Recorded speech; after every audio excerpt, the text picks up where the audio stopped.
मिनश्शैतानिर्रजीम बिस्मिल्लाहिर्रहमानिर्रहीम। पाकिस्तान में पहला रोज़ा 23 मार्च 2023 को होगा इंशाअल्लाहुल अज़ीज़। जो कोई शख्स अपने रिश्तेदारों या अपने दोस्तों को ये ख़बर सबसे पहले दे, अल्लाह ताला उसको दोज़ख की आग से महफूज रखे और अल्लाह ताला उसको कब्र के अज़ाब से महफूज रखे।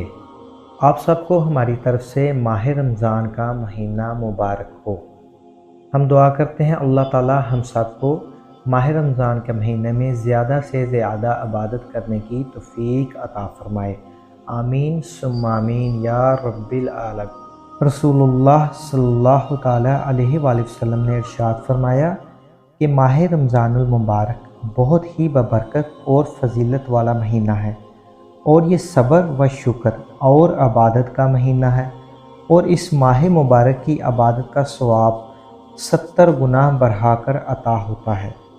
जो कोई शख्स माह रमज़ान में अपने परवरदिगार की इबादत करके उसकी खुशनुदी हासिल करेगा, उसको बहुत बड़ी जज़ा अल्लाह ताला अता फ़रमाएगा। रमज़ान शरीफ में रोज़ाना नमाज इशा के बाद 3 मरतबा कलमा तैयबा का पढ़ना बहुत अफजल है।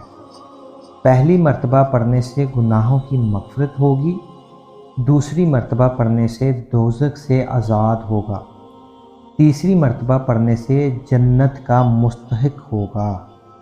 हम सबको चाहिए कि रमज़ानुल मुबारक में बाद नमाज इशा 3 मरतबा कम अज़ कम कलमा तैयबा ज़रूर पढ़ें।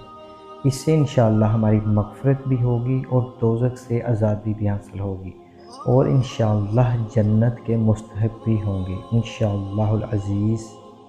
हम उम्मीद करते हैं कि आपको हमारी ये वीडियो पसंद आएगी। इंशाअल्लाह एक नई वीडियो के साथ आपकी खिदमत में दोबारा हाज़िर होंगे। तब तक के लिए इजाज़त दीजिए। अल्लाह हाफ़िज़।